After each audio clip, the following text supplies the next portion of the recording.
बारामतीच्या सभेत अमोल कोल्हेंची तुफान डायलॉगबाजी। दादा आपसे बैर नहीं लेकिन भाजप तेरी खैर नहीं। अमोल कोल्हेंच्या विधानानं सभेत एकच हशा। कुणाला धमक्या देता, कशाला घाबरता? सुप्रिया सुळेंचं नाव न घेता अजित पवारांना टोला। सगळ्यांना दम दिला असता तर निवडून दिलं असतं का? अजित पवारांचा विरोधकांना सवाल। शेतकऱ्यांसाठी मोदी शहांना फोन का लावत नाही म्हणत बारामतीच्या सभेत सुप्रिया सुळेंची अजित पवारांसह महायुतीवर जोरदार टीका। शरद पवारांवर बोलताना रोहित पवार भाऊक। सुप्रिया सुळेंच्या प्रचार सभेत रोहित पवार भाऊक। असली नौटंकी खपून घेतली जाणार नाही, मी पण रडून सांगतो मत द्या। दादांकडून रोहित पवारांची ऍक्टिंग।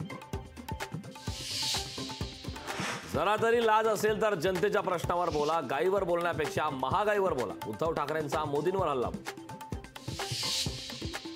अजितदादा तुम्ही स्वतःला दादा म्हणवता, दिल्ली समोर झुकणारे दादा राहत नाहीत। रोहित पवारांची इंदापूरच्या सभेत अजित पवारांवर टीका। काही लोकांना सत्तेचा माज दाखवून कुणी दमदाटी करत असेल तर शरद पवार तुमच्या पाठीशी। शरद पवारांची अप्रत्यक्ष अजित पवारांकडे टीका।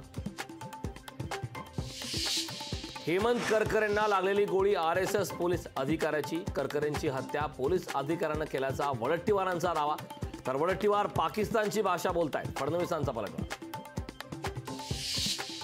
तिसऱ्या टप्प्याच्या प्रचार तोफा आज थंडावल्या। तिसऱ्या टप्प्यासाठी 7 मे रोजी होणार मतदान।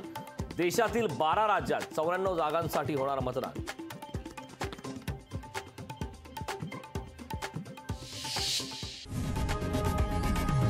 लोकशाही मराठी ऐका, पहा, जागरूक रहा।